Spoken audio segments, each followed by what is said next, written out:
19h. À la une de ce grand journal, le Conseil des ministres de ce mercredi se tient à Yamoussoukro. C'est une délocalisation trimestrielle dans la capitale politique ivoirienne voulue par le gouvernement. Nous reviendrons sur les décisions prises par le gouvernement lors de la récente réunion gouvernementale tenue dans la capitale politique ivoirienne. Une délocalisation appréciée par les populations sur place là-bas, vous les entendrez. Yamoussoukro, où le Sénat a adopté la proposition des résolutions portant règlement de cette deuxième chambre du Parlement, sans oublier la mise en place des différents organes du Sénat, des propositions qui seront soumises au Conseil constitutionnel pour adoption finale. Et puis, décrispation des relations entre l'Éthiopie et le voisin érythréen après des décennies d'hostilité qui ont fait 80 000 morts. Une délégation gouvernementale érythréenne est arrivée ce mardi à Addis Abeba pour mettre fin à la tension. Nous sommes mardi 26 juin 2018. Madame, Monsieur, bonsoir et bienvenue à tous. Le Conseil des ministres donc se tient ce mercredi à Yamoussoukro. Cette délocalisation trimestrielle dans la capitale politique est voulue par le gouvernement ivoirien.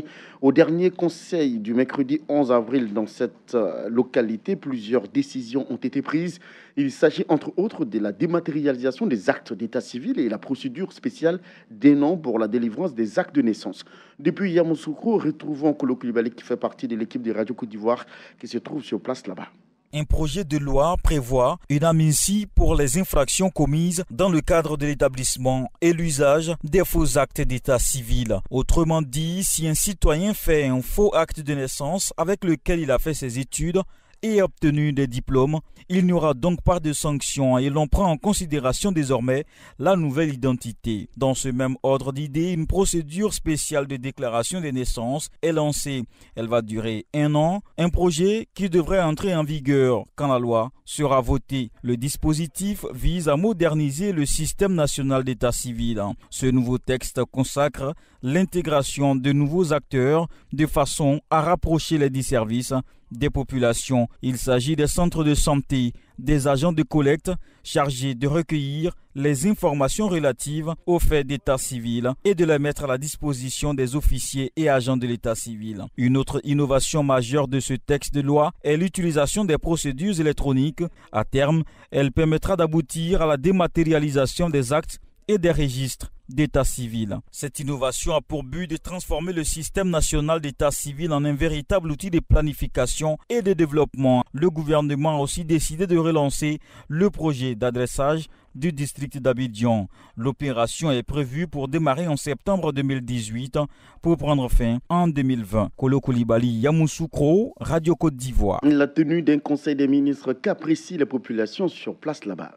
Charlie Bagnon, animateur producteur, c'est un moment de féliciter le gouvernement en place pour tout le travail énorme qu'ils abattent pour permettre également à la population de partager ces moments également, parce que c'est pas toujours le commun des mortels, le citoyen lambda, c'est pas comment fonctionne en général un conseil des ministres, qu'est-ce qu'on y décide, qu'est-ce qu'on y fait, quelles sont les décisions qui sont prises à part le communiqué officiel du gouvernement, pour dire que simplement les choses se passeraient bien. Et puis ça donne une possibilité à la population de vivre les temps forts également de ces rencontres, parce que ça permet aux hôtels également de te plaindre, ça permet également aux restauratrices, aux restaurateurs de remplir leurs assiettes. Touré Ibrahim, selon moi je trouve que c'est une bonne chose déjà pour la ville de Yamoussoukro, le fait que le gouvernement se déplace dans notre ville. Sur le plan même économique, c'est une bonne chose, sachant que les hôtels ainsi de suite, même le transport, tout peut bouger. Sans oublier les maquis. Dans un premier temps, c'est une bonne chose pour la population. Si ça pouvait être récurrent, fréquemment, ça aurait été bien. Moustapha Anne, pour le conseil des ministres qui se déroule pour la deuxième fois à Yamoussoukro. Pour nous, les habitants de Yamoussoukro, il y a des inconvénients. Les inconvénients, c'est que ici à Yamoussoukro, on n'a qu'une seule voie. Dans chaque conseil des ministres, ils sont obligés de barrer les voies. Là, ça ralentit un peu nos commerces. Avant le démarrage des travaux de réhabilitation du lycée scientifique de Yamoussoukro financé par le gouvernement ivoirien, les bonnes volontés se sont mobilisées pour entamer les réfections de cet établissement d'excellence pour ses bons résultats. Notre correspondant Seydou Koulibaly dans la capitale politique a fait un tour dans ce lycée, surtout que le sujet a été évoqué au dernier conseil des ministres de Yamoussoukro, son constat. Le lycée scientifique fleuron d'excellence, aujourd'hui en ruine, connaît un début de réhabilitation. Ces travaux de réhabilitation partielle concernent essentiellement certains bâtiments des lycées scientifiques Mix 1 et Mix 2. La bonne nouvelle avait été annoncée par la ministre de l'Éducation nationale et de l'enseignement technique, ici même à Yamoussoukro, en avril dernier, lors du Conseil des ministres. Kandia Camara a annoncé que le financement des travaux de réhabilitation totale du lycée scientifique, qui nécessite environ 30 milliards de francs CFA, avait été trouvé. En attendant donc le démarrage effectif des travaux par l'État de Côte d'Ivoire, cette prestigieuse école bénéficie du soutien des anciens de ce lycée, notamment ceux de la 26e promotion. Ainsi, le bâtiment du lycée Mix 1 a été réhabilité et rénové entièrement par ses bonnes volontés qui, par cette action, entend redonner à l'école ses qualités tournées vers la promotion de l'excellence en Afrique de l'Ouest. Selon les anciens de ce lycée, l'objectif n'est pas de se plaindre devant le désastre dans lequel tombe l'établissement, mais il faut agir avec le peu de moyens que l'on a. Notons que la construction du lycée scientifique de Yamoussoukro a commencé en octobre 1974 et s'est achevée en 1980. Malgré ces difficultés, ce lycée occupe toujours la première place au plan national avec un taux de réussite aux examens à grand tirage de 90%. Elle a même été vainqueur du récent concours inter-école Génies en herbe. Seydou Koulibaly, Yamoussoukro, Radio Côte d'Ivoire. Et puis je l'apprends en même temps que vous, le président Alassane Ouattara est à Yamoussoukro. Il s'est rendu donc dans la capitale pour prendre part au Conseil des ministres de demain. Il est arrivé cet après-midi. Le chef de l'État ivoirien a emprunté sur place la voie terrestre pour se rendre dans la ville natale du premier président de la Côte d'Ivoire. C'est ce que nous fait remarquer Régis Kofi.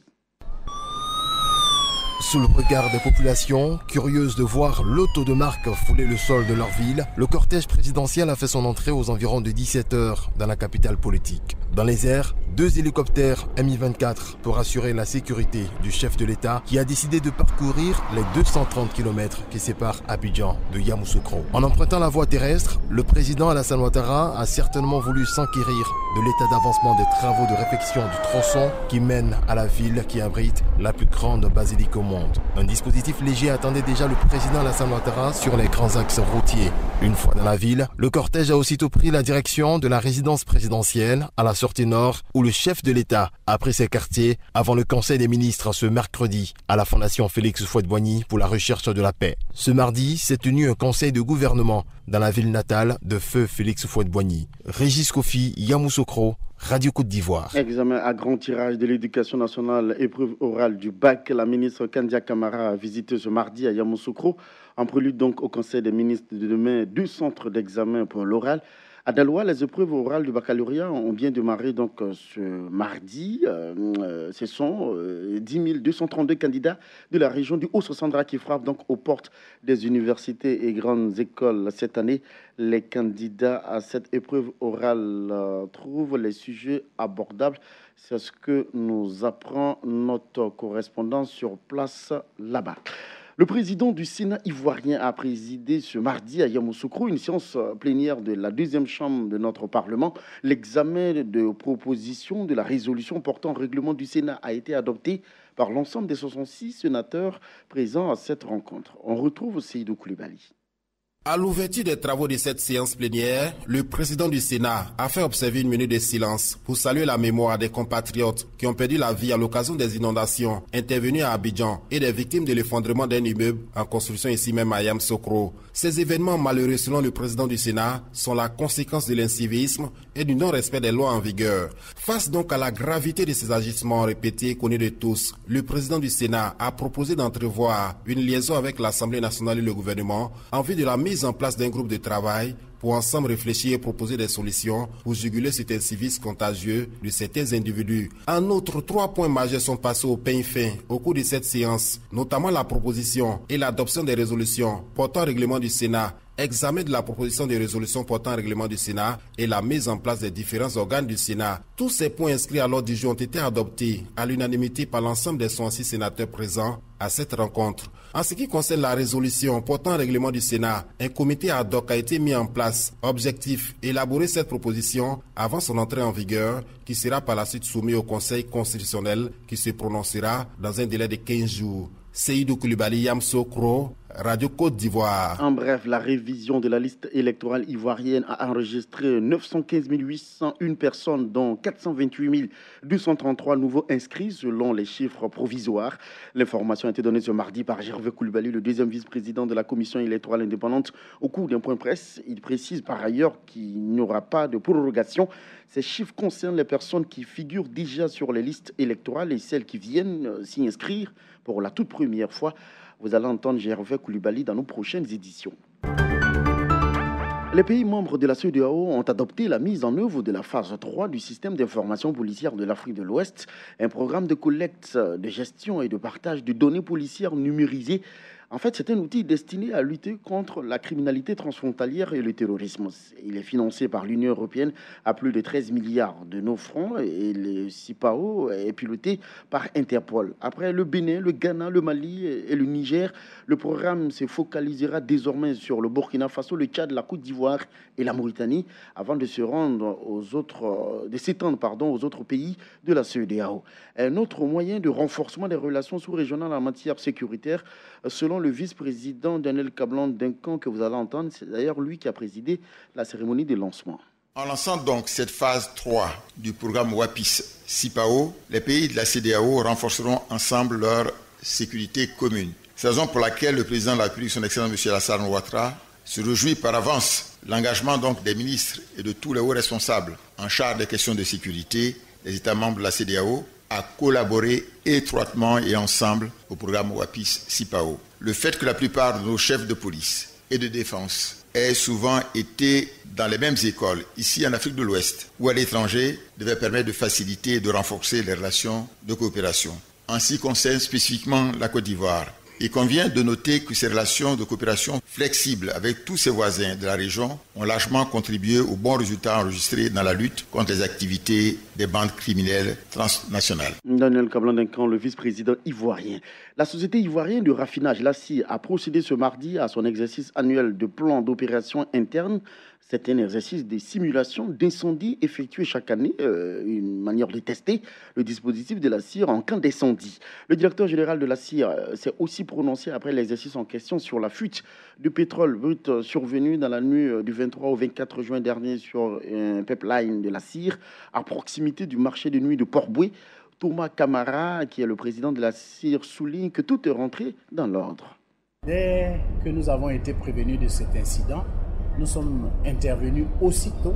Nous avons complètement circonscrit cette fuite. Nous l'avons réparée. Nous avons pompé tous les hydrocarbures qui s'étaient épanchés et nous avons enlevé tout le sable pollué. Nous l'avons ramené à la raffinerie pour le retraiter et le rendre propre. C'est du pétrole brut qui circule dans ce pipe, donc qui s'est déversé. Nous voulons rassurer la population qu'il n'y a aucune conséquence quant à la santé des populations. Ce n'est pas un produit toxique, ce n'est pas un produit radioactif, c'est du pétrole brut que nous côtoyons d'ailleurs tous les jours. Dès lors que nous avons nettoyé le site, il n'y a plus aucun risque pour les populations. Thomas Camara, le directeur général de la CIR. Après sa visite hier lundi aux familles sinistrées de la commune de Cocody, la première dame s'est rendue dans la commune d'Atekoubé où 6 personnes ont perdu la vie lors des inondations consécutives aux pluies diluviennes qui se sont abattues sur Abidjan. Dominique Ouattara a procédé à la remise de dons en espèces, en vivres et non-vivres d'une valeur de 14 millions de francs CFA en tant que première dame de Côte d'Ivoire. Il était important pour elle de venir leur apporter son soutien. On écoute Dominique Ouattara.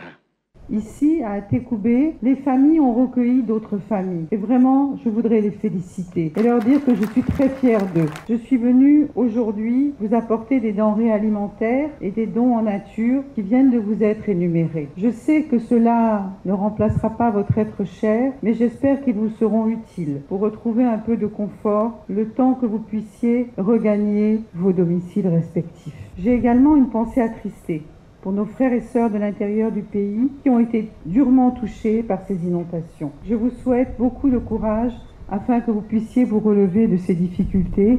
Vous pouvez compter sur moi pour être à vos côtés, chers frères et sœurs. Dominique Ouattara, la première dame de Côte d'Ivoire, qui était donc ce matin à Atekoubé, après Abidjan. Le gouvernement est allé apporter sa compassion aux victimes des pluies de Guibiroa.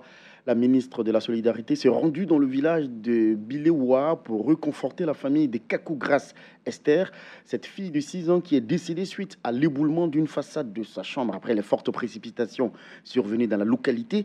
L'émissaire du gouvernement a remis 1 million de francs CFA aux parents de la victime. Écoutez Maria Toukone.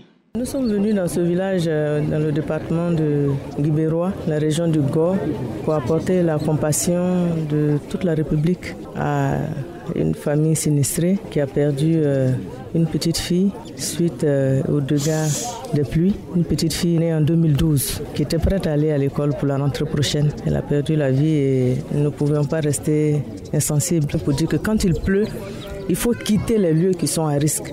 On a vu par exemple que la maison était initialement fendillée. Je pense que si on avait tenu compte de ce risque-là, la famille aurait déménagé avant. Malheureusement, ça n'a pas été le cas et on a vu le résultat dramatique que cela a donné. Il faut quitter vraiment les lieux à risque. Et puis, sachez aussi que c'est historique, une délégation gouvernementale érythréenne est arrivée ce mardi en début d'après-midi à Addis Abeba pour une visite destinée à mettre un point final à des décennies d'hostilité entre les deux pays voisins. En 1998 et 2000, les deux pays se sont livrés une guerre qui a fait 80 000 morts autour d'un désaccord sur leurs frontières communes. Aujourd'hui, la frontière est sous surveillance de l'ONU, mais la tension reste vive et les accrochages fréquents. C'est donc un premier contact diplomatique qui s'établit entre deux ennemis jurés. L'assistance financière suite au drame des pluies diluviennes pose aujourd'hui la question de l'endettement des populations à demeurer dans les zones à risque et des constructions anarchiques sur les caniveaux et les empires d'eau. Selon vous, doit-on indemniser tous ceux qui se sont rendus coupables d'indiscipline en construisant sur les caniveaux et les habitants les flancs des collines? Abou Sila, en tout cas, vous donne la parole demain mercredi sur le coup de 6h30 au 20 21 44 48 ou au 20 24 27 87. Le débat est aussi ouvert sur la page Facebook de Radio Côte d'Ivoire, Radio Côte d'Ivoire, un seul mot et donc tout attaché. Nous sommes obligés de courir puisque la deuxième mi-temps a donc démarré sur place là-bas en Russie. Deuxième mi-temps du match Argentine-Nigeria. Nous allons retrouver donc notre équipe des sports pour la retransmission en direct de cette deuxième mi-temps. Mais sachez que l'info capitale, c'est que le Conseil des ministres de demain mercredi se tient à Yamoussoukro. À très bientôt.